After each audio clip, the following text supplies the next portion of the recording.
Welcome back to Bargirl Baddies. Today's story comes from a place that's equal parts paradise and cautionary tale, depending on who you ask and when you ask them. It's about a young Australian who thought he'd discovered the secret to life at 25 years old. Cheap beer, beautiful women, endless sunshine, and freedom from the 9-to-5 grind that was slowly crushing his soul back in Brisbane. His name is Jake Brennan. And 10 years ago, he stepped off a plane in Bangkok with 2,000 Australian dollars in his pocket and a dream of never going back. Today, he's still in Pattaya. Still living the dream, right? Not exactly. Because the Pattaya that Jake fell in love with in 2015 doesn't exist anymore. The economics have shifted, the exchange rates have turned against him, and the girls who used to need foreign customers are now making more money than most of the expats chasing them. Jake's not broke. Not homeless, not destroyed. But he's stuck, frozen in a place that stopped being paradise somewhere around year 7, unable to move forward, unwilling to go back, watching younger versions of himself arrive every week with the same stars in their eyes he once had. This is his story. A decade compressed into one long, slow realization that you can't build a life on shifting sand, no matter how golden the beach looks at sunset. So if you've ever wondered what happens when the adventure becomes your entire identity, or if you're thinking about making that one-way move to Southeast Asia, this one's for you. Drop a comment below and let us know where you're watching from. And if you've ever felt the magic of a place slowly drain away while you were still standing in it, hit that like button. You're not alone. Jake Brennan's life in Brisbane wasn't terrible. That was almost the worst part. It wasn't dramatic enough to justify running away from, but it was suffocating enough to make him desperate for an escape. He was 25, working at a packaging warehouse in the western suburbs, loading boxes onto trucks in 40-degree heat, 5 days a week, 48 weeks a year. The pay was decent enough, $55,000 a year before tax, which meant about $850 a week in his bank account after the government took their cut. His mates from high school were all doing the same kinds of things: tradies, warehouse work, call centers, retail management. A few had gone to university and come out with degrees that led to slightly better offices and slightly less physical exhaustion, but they were all on the same treadmill. Save for a house deposit, get a mortgage, settle down with a girlfriend, maybe get married, have kids, repeat. Jake looked at that future and felt like he was drowning in suburban beige. The breaking point came on a Tuesday afternoon in January 2015. He was sitting in his studio apartment in Sunnybank, air conditioner rattling, scrolling through Facebook and seeing engagement photos from his third mate that year. The ring, the beach proposal, the comments full of heart emojis and congratulations. He felt nothing but a dull panic. He was 25 years old, and this was it. This was the script. That night, he couldn't sleep. He opened YouTube and searched for something, anything, that felt like possibility. The algorithm served him a video. Pattaya Nightlife Walk, the title said. 4 million views. He clicked. For the next hour and a half, he fell down a rabbit hole. Walking street at night, neon everywhere, music pouring out of every doorway, bars full of beautiful women in bikinis, beer towers on every table, foreigners laughing and living like kings. The comment section was full of men talking about their lives there. Rent for 6,000 baht a month, that's like 250 Australian dollars. Beers for 70 baht, $3. You can live like royalty on $1,500 a month. Jake did the math. He was making $3,400 a month after tax. If cost of living was $1,500, he'd have $1,900 left over. In Brisbane, he was spending $2,800 a month just to survive in a shitty studio and eat meal prep from Woolies. The numbers didn't just make sense. They made his current life look like a scam. He spent the next 2 months researching Reddit threads, expat forums, YouTube channels, Facebook groups. Everyone said the same thing. Pattaya was cheap, easy, and full of opportunity. Teach English under the table, bartend, do visa runs, whatever. Nobody asked questions, nobody cared about your resume, and the visa situation was manageable if you knew the right people. By March, Jake had made his decision. He quit his job, told his landlord he wasn't renewing, sold his car, and booked a one-way ticket to Bangkok. His parents thought he was insane. His mates thought he was lucky. He thought he was free. He landed at Suvarnabhumi Airport on February 14th, 2015, Valentine's Day. He'd remember that detail later and find it painfully ironic. The bus from Bangkok to Pattaya took 2.5 hours and cost 130 baht, about $6 Australian. Jake watched the landscape change through the window. High-rises giving way to industrial zones, giving way to beach towns, and finally to the chaotic, beautiful mess of Pattaya city. Motorbikes everywhere. 7-Elevens on every corner. Bars with names like Dollhouse and Windmill and Secrets. And women, so many women, sitting outside in the late afternoon heat, waving at the bus as it passed. Jake checked into a guest house on Soi Buah Khao for 350 baht a night, $12 Australian. The room had a bed, a fan, a cold shower, and a window that looked out onto a beer bar with a pool table. It was perfect. That first night, he walked down to Soi 6. He'd seen it in videos, but experiencing it in person was something else entirely. The street was barely 200 meters long, lined with open-air bars on both sides, maybe 40 of them packed tight. Each one blasting music, each one full of women in shorts and bikini tops, calling out to every foreign man who walked past. "Hello, handsome. Where you go? You buy me drink." Jake stopped at a bar called Pink Panther. A girl in a red bikini grabbed his hand and pulled him to a stool. Her name was Mint. She was 21, from Buriram, had been working in Pattaya for 6 months. She spoke decent English and laughed at all his jokes, even when they weren't funny. He bought her a drink, 140 baht, about $6 Australian. She sat close, her hand on his knee, asking about Australia, telling him about her family, her dreams, the heat in his arm. He bought another round. Beers for him were 60 baht. Chang, ice cold, in a frosted glass. He drank 4, she drank 3 lady drinks. Total bill, at the end of 2 hours, 800 baht, $32 Australian.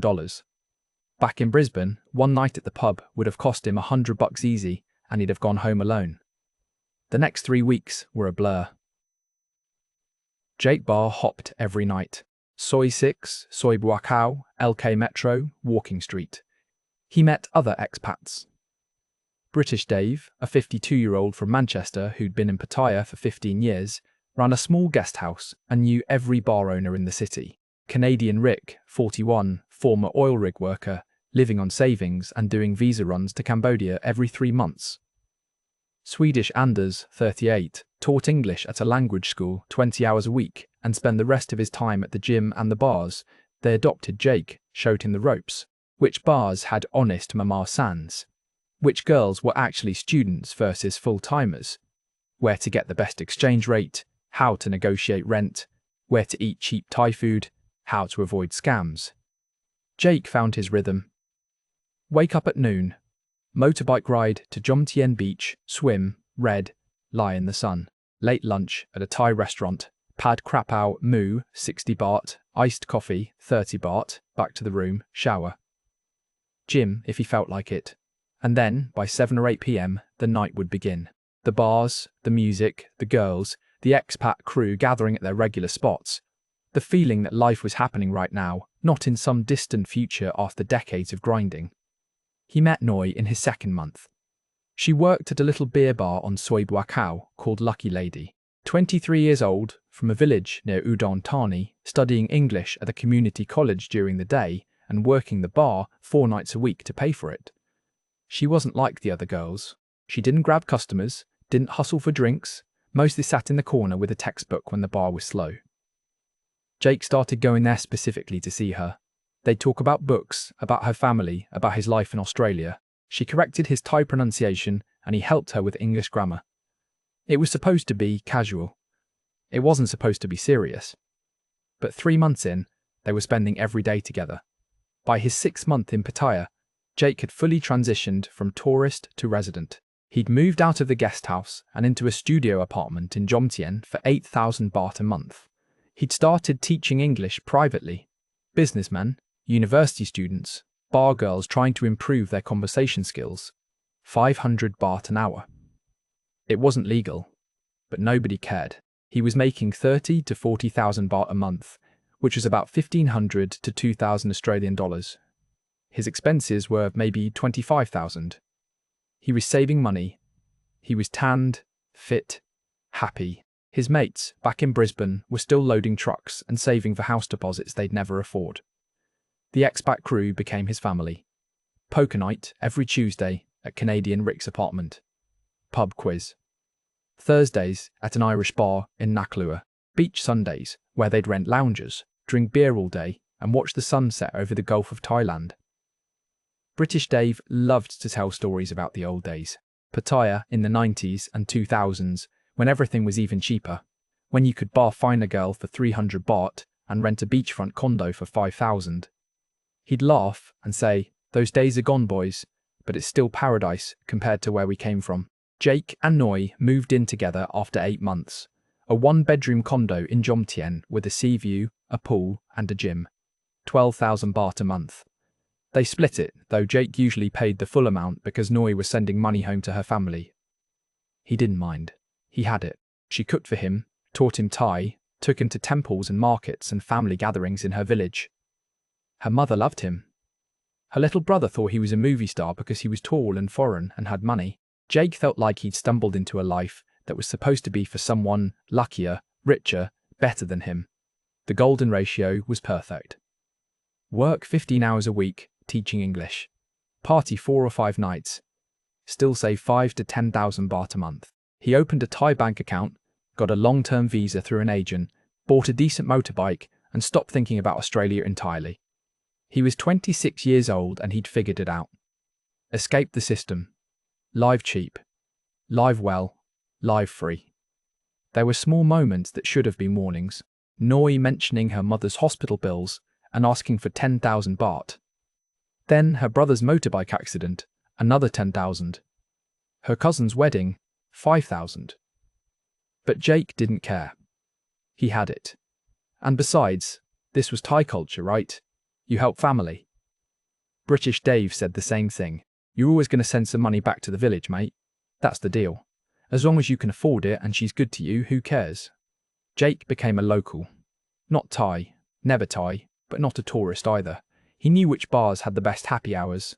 He knew which tuk-tuk drivers would rip you off and which ones charged fare. He knew the back soys and shortcuts. He knew when to go to immigration, how much to tip, what to say to avoid hassles. Other expats started asking him for advice. New arrivals would find him at the usual bars and buy him drinks in exchange for information. He loved it. Back in Brisbane, he'd been invisible.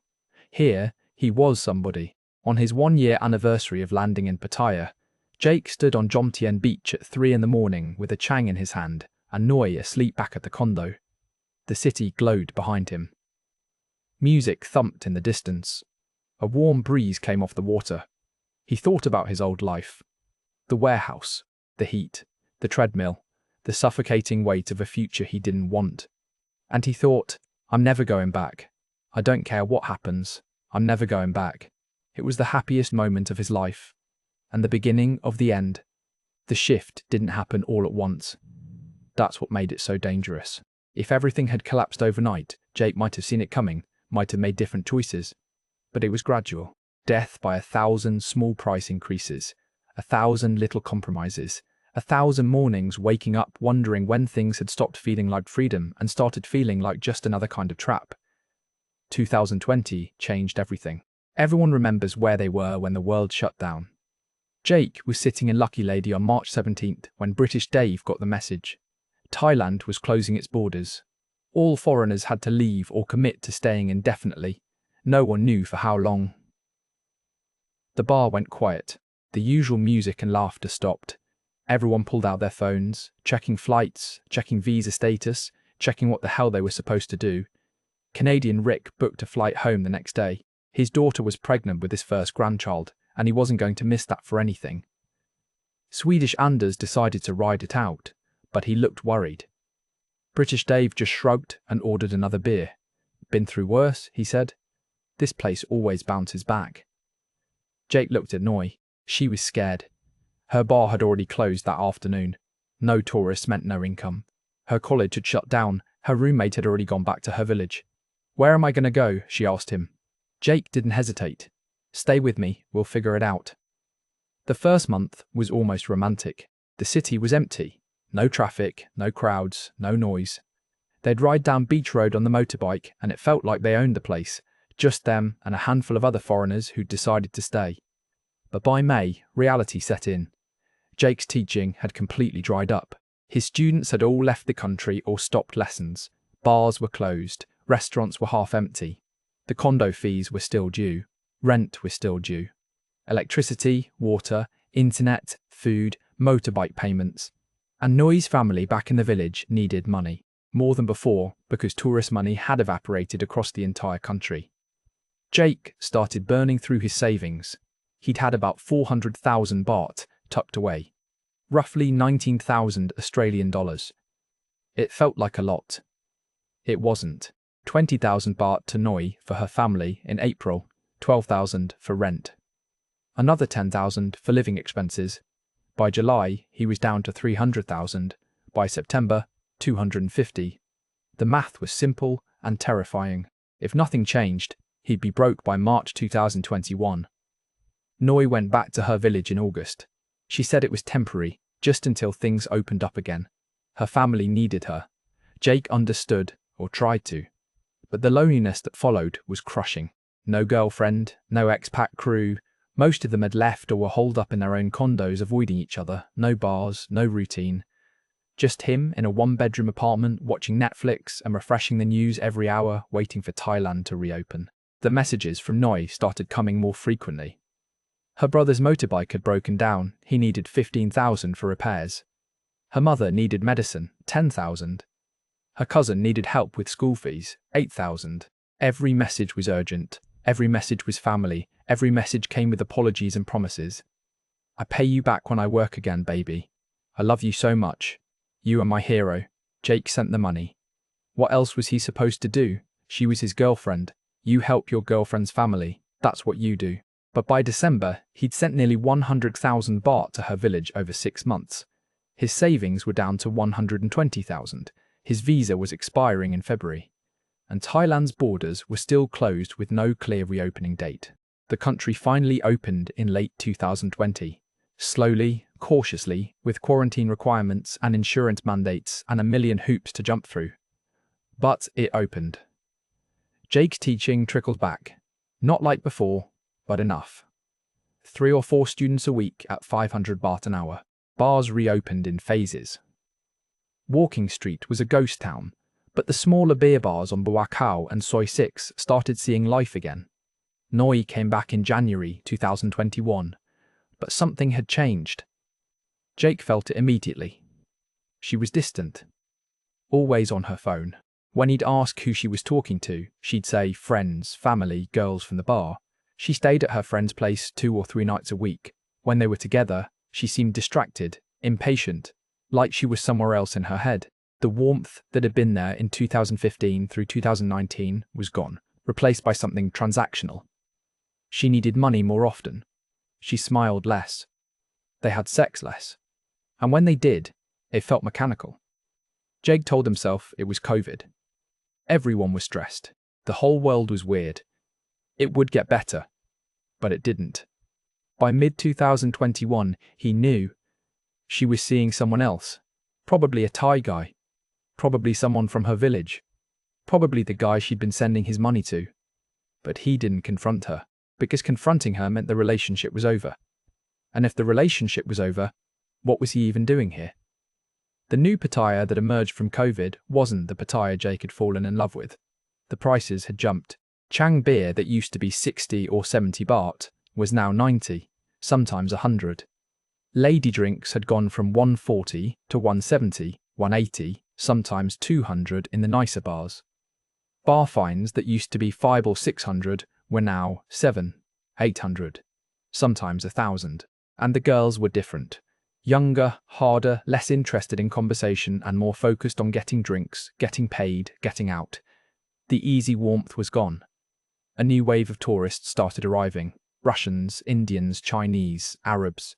Different cultures, different expectations, different spending habits. The old expat crowd didn't like it. British Dave complained constantly. Used to be all Brits and Aussies and Germans, he'd say. Now it's bloody chaos. Can't even get a beer without someone haggling over 5 baht. Jake didn't care about the nationality of other tourists, But he noticed the vibe had changed. The bars felt more mercenary. Less fun. More like a marketplace. His old crew was mostly gone. Canadian Rick never came back. Swedish Anders moved to Chiang Mai in early 2022. Said Pattaya had lost its soul. British Dave was still around, but he spent most of his time in his guest house, only coming out once or twice a week. The poker nights stopped. The beach Sundays stopped. The sense of community evaporated. Jake found himself drinking alone more often. 3 nights a week became 4, 4 became 5, 5 became 6. The teaching work was steady but stagnant. Still 500 baht an hour. But rent was up, food was up, motorbike repairs were up, everything was up except his income. He was 31 years old and making the same money he'd made at 26. Back in Australia, his mates were earning 70, 80, 90,000 a year now. Buying houses. Getting promotions. Moving forward. Jake was treading water in a pool that was slowly draining. The exchange rate started turning against him too.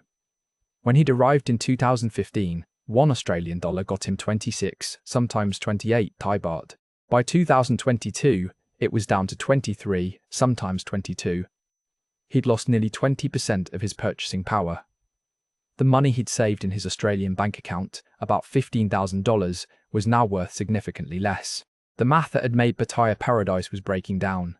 Living on 40,000 baht a month had felt rich in 2015. In 2022, it felt tight. Uncomfortable, stressful. He'd meet young guys fresh off the plane, 22, 23 years old, eyes full of stars. They'd ask him for advice, buy him drinks, want to hear stories about the good old days. Jake found himself becoming the thing he'd once admired. The jaded lifer. The guy who remembered when everything was cheaper, better, easier. He'd tell them, enjoy it while it lasts, mate. Because it doesn't last. They'd laugh, thinking he was joking or exaggerating. He wasn't. Noi moved out in September 2022. She didn't make a big scene. Just said she needed space, needed to figure things out, needed to be closer to her friends. She took her stuff over 3 days, and then she was gone. Jake found out 2 weeks later from a mutual friend that she'd been seeing a Thai guy for almost 8 months. A guy from her village who'd moved to Pattaya to work construction. The money Jake had been sending to her family, a lot of it had gone to this guy. They were building a house together back in Isan. She played him. For how long, he didn't know. Maybe from the beginning. Maybe just the last couple years. Either way, it didn't matter. It was over. The revelation should have destroyed him. Instead, he felt numb. Almost relieved. Because now, he didn't have to pretend anymore. Didn't have to pretend the relationship was real. Didn't have to pretend he was happy. Didn't have to pretend Pattaya was still paradise. He could just exist. Drift. Survive. His savings were under 100,000 baht now, about 4,500 Australian dollars. He couldn't afford the Jomtien condo anymore. He moved to a studio in Naklua, north side of the city, 8,000 baht a month. Smaller, older, no pool, no sea view, but cheaper. The studio had a bed, a tiny kitchen, a bathroom with a squat toilet, and a window that faced a concrete wall. He unpacked his stuff and sat on the bed and thought, this is 32 years old. This is what a decade of freedom looks like. Teaching dried up further in late 2022. The schools wanted young faces, fresh graduates, people with energy. Jake was 32 and looked older. His skin was leather from years in the sun. His eyes had dark circles from too much drinking and too little sleep. His hair was thinning. The online English market had been flooded by tutors in the Philippines and Vietnam who charged 300 baht an hour, 200 baht, sometimes 150. He couldn't compete. By early 2023, he was down to 2 regular students, 1,000 baht a week, 4,000 a month. Not enough to live on. He started scrambling, selling old electronics on Facebook Marketplace, helping tourists with visa runs for tips, bar hopping with purpose now, not for fun, but hunting for the cheapest happy hours, the last places where beer was still 80 baht, and you could nurse 2 drinks for 3 hours without being hassled. He considered the dark stuff, helping people get fake documents, running drugs, scamming tourists. He never crossed that line, but it was tempting. And that scared him. The fact that it was even in his head. 2023 was the year Jake realized he was stuck. Walking street prices were insane now. 3,000 to 5,000 baht for a basic night out if you wanted anything resembling the old experience. Cover charges at the go-go bars, 100 or 200 baht just to walk in. Beers at 150, 180, 200 baht. Lady drinks at 250, 300. And the girls didn't need customers anymore.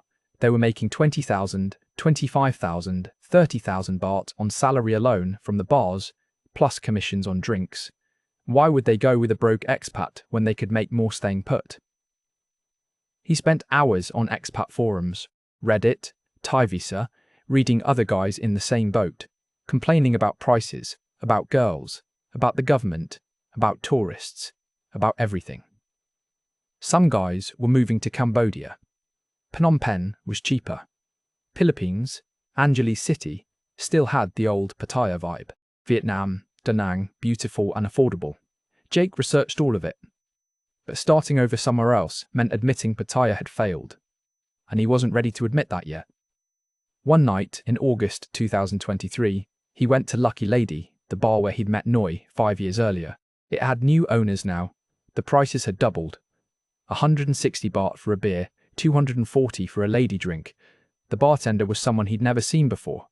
The girls were all on their phones, barely looking at customers. The music was too loud.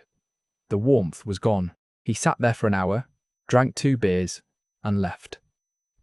Walking back to his studio, he realized the bar was a perfect metaphor.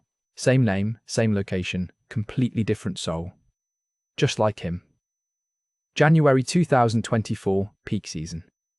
Jake decided to go to Walking Street on a Saturday night, not because he wanted to, but because he needed to see it. Needed to confirm what he already suspected. That the Pattaya he'd fallen in love with was truly, completely, irreversibly dead. He took a baht bus from Naklua. 40 baht. Used to be 10. He got off at the entrance to Walking Street and immediately felt the change. There was a cover charge at one of the big go-go bars. 300 baht just to walk in. Inside, the beer menu made him wince. Chang for 220 baht.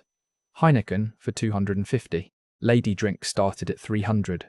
He bought 1 beer and nursed it for 40 minutes while girls on stage danced mechanically, eyes dead, going through motions for tourists who filmed everything on their phones instead of actually being present. He moved to another bar. Cover charge again, 150 this time.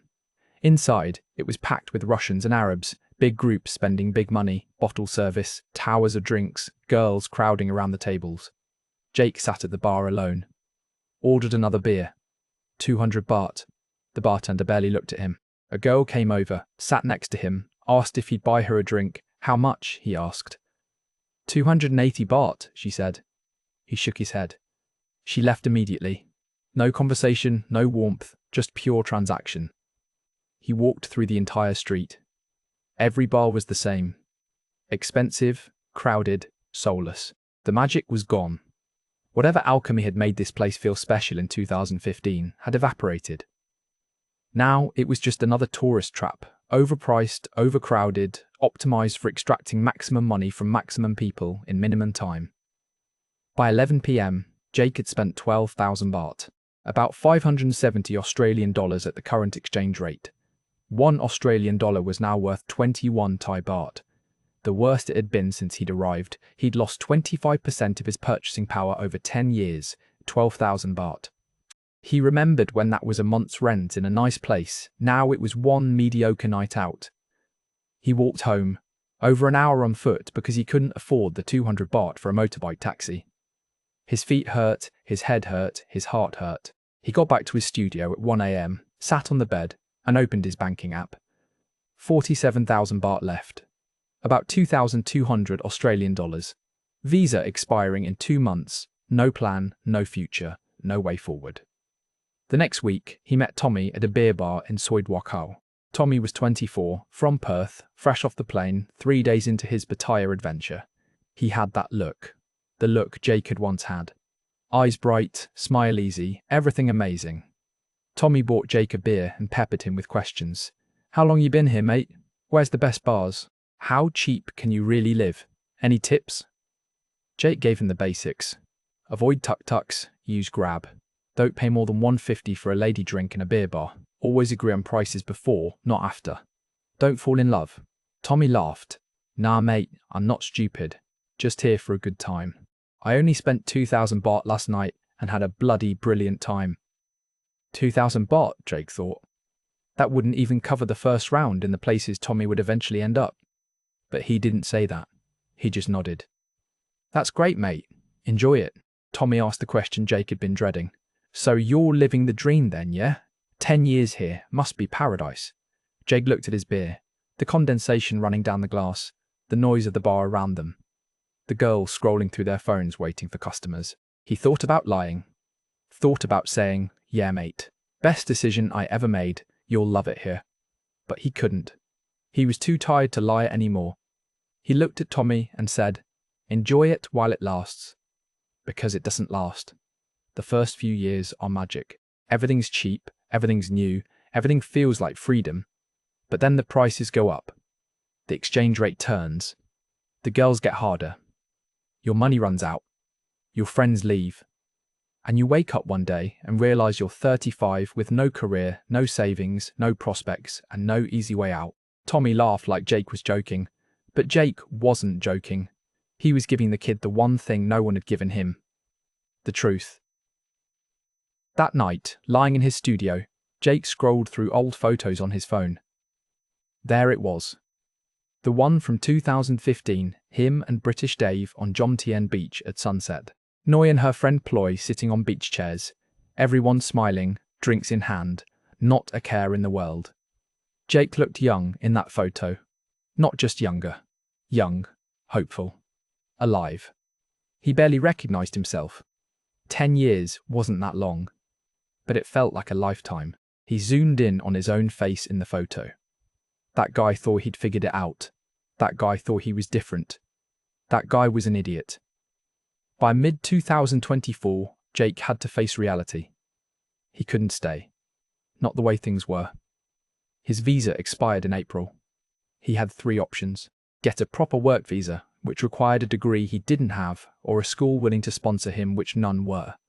Get a marriage visa, which required being married to a Thai woman, which he wasn't. Or leave. The math was simple. He had 40,000 baht left. Not enough to live on for more than a month. Not enough to start over somewhere else. Barely enough to fly home. Home. Brisbane. The place he'd run from at 25. The place he'd sworn he'd never return to.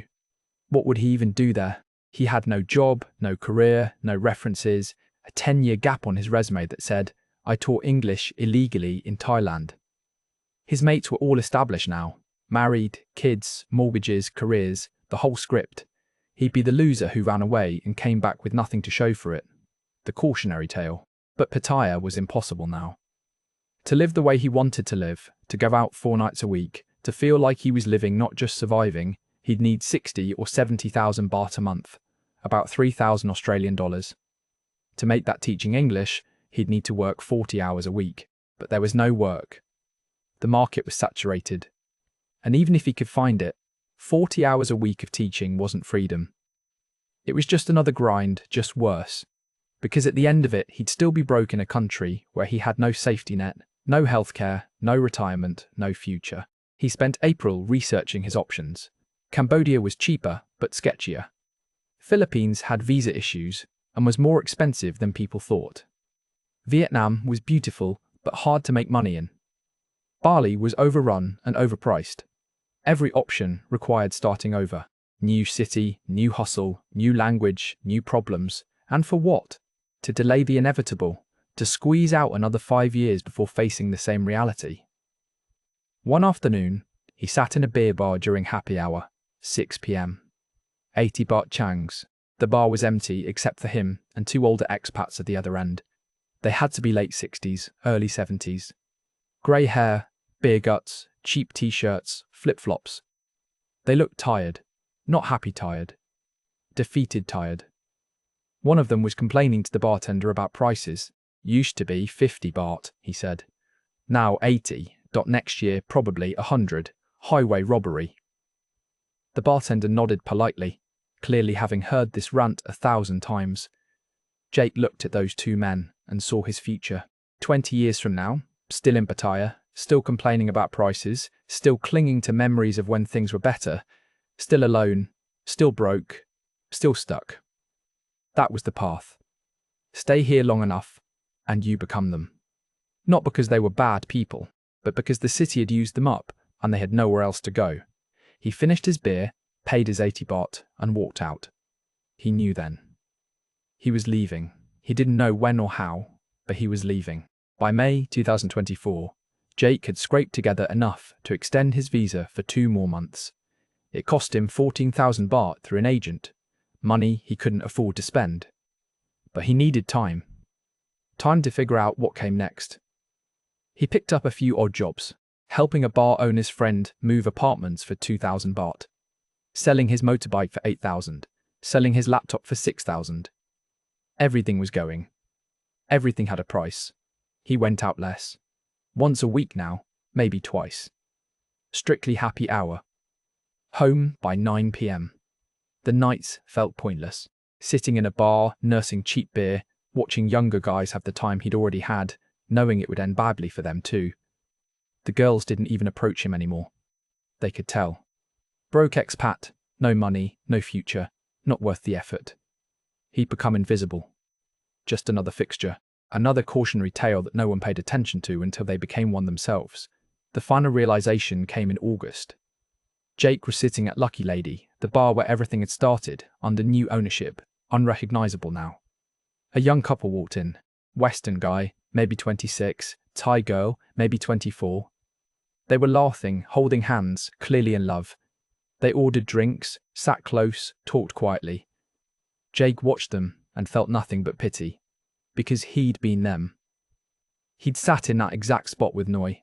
He'd felt that exact feeling, and he knew exactly how it ended, with her taking everything she could and leaving the moment someone better came along, or the moment he ran out of money, whichever came first. But here's the thing. He couldn't even blame her. Not really. Because what was he offering? A broke foreign guy with no future, no stability, no real love, just transaction dressed up as romance. She'd been surviving. Same as him. They'd both been using each other. That was Pattaya. That was the game. And he'd lost. So this is where I tell you my side. My name is Jake Brennan. I'm 35 years old. I'm from Brisbane, Australia. And I've been in Pattaya for 10 years, a decade, an entire chunk of life. And I don't know if it was worth it. I came here because I thought I'd found freedom. Cheap beer, beautiful women, no boss, no mortgage, no rules. For the first 3 years, it was paradise. I won't lie about that. I felt more alive at 26 in a shitty beach town in Thailand than I ever did in Brisbane. But paradise built on Bart signs and bar stools. That's not freedom, mate. That's just another cage. One you build yourself, one beer at a time, one bad decision at a time, 1 year at a time, until you wake up and realize the door locked behind you. People say Pattaya isn't expensive, you just have to know where to go. That's bullshit. Yes, you can still find 60 baht beers if you go to the right bar at 4 p.m. on a Tuesday when the place is dead. But that's not Pattaya. That's hiding. The Pattaya that hooked me. The walking street lights, the Soy 6 energy, the feeling of endless night and endless possibility. That costs 10,000 to 15,000 baht now for one night. And for what? The same conversations, same drinks, same transactional smiles from girls who'd rather be on their phones. The exchange rate destroyed me as much as anything. I arrived when 1 Aussie dollar got me 27 baht. Now it's 21. I lost 25% of my money just by staying. That 2,000 Australian dollars I arrived with. In 2015 it was 54,000 baht. Today it's 42,000 dot. 12,000 baht just evaporated. That's rent. That's food for a month. That's the difference between living and surviving. I thought I was different. I thought I'd figured it out. Live lean, make friends with locals, don't overspend, don't fall for scams. But you can't budget yourself out of the fundamental problem. This place isn't designed for you to build a life. It's designed for you to spend money. When the money runs low, the welcome runs out. The girls stop smiling. The bar owners stop chatting. The whole city turns its back. You become invisible. You become a burden. You become the guy everyone warns the new arrivals about. Don't end up like him. Noi. I don't blame her. Not really. She was trying to survive, same as me. I was just too stupid to see that her survival meant using mine. How much did I send to her family over the years? I don't even want to add it up. 100,000, 200,000, maybe more. Building some Thai guy's house while I lived in a studio with a concrete view. But here's the thing. I let it happen. I wanted to believe I was the hero, the good foreign boyfriend, the guy who takes care of his woman. It made me feel important. It made me feel needed. And that was worth the money. Until it wasn't. Would I do it differently? I honestly don't know. Those first 3 years, I felt alive in a way I'd never felt before and probably never will again. But 10 years? That's the trap. You think you're staying for the lifestyle, really you're staying because leaving means admitting you wasted your 20s and 30s on something that was never real. Admitting you have nothing to show for it. No career, no savings, no relationships that lasted, no growth, nothing. I'm leaving in 3 months. Not because I want to, because I have to. I can't afford to stay. And even if I could, I wouldn't want to. This city has nothing left for me. Or maybe I have nothing left for this city. Either way, it's over. I'm going back to Brisbane, back to square one. 35 years old, starting from zero. I'll crash with my parents until I find work. Probably warehouse stuff again. Maybe I can spin the teaching into something. Maybe not. Maybe I'm just fucked. If you're watching this and thinking about making the move, I'm not going to tell you not to. Because those first few years, they might be the best of your life. But ask yourself something. What are you building? What's the end game? Because if you're just running from something, you're eventually going to run out of road, and when you do, Pattaya won't catch you. It'll just watch you fall and move on to the next guy. That's the truth from a 10-year expat. Nights in Pattaya are becoming pointless because they were always pointless. We just didn't want to see it. Jake's still in Pattaya as of right now. He managed to scrape together enough money for another visa extension. Found a studio in Naklua for 6,000 baht a month. Tiny place, no windows, sounds of traffic all night, but it's cheap. He's teaching 2 private students, maybe 3 on a good week. 2,000 baht if he's lucky. He goes out once a week now, happy hour only, 2 beers, home by 8. He's not the man who arrived in 2015 with stars in his eyes and possibility in his pocket. But then again, Pattaya is not the place he arrived to either. This isn't a story about Pattaya being evil or Thailand being a trap. It's about building your life on something temporary and pretending it's permanent.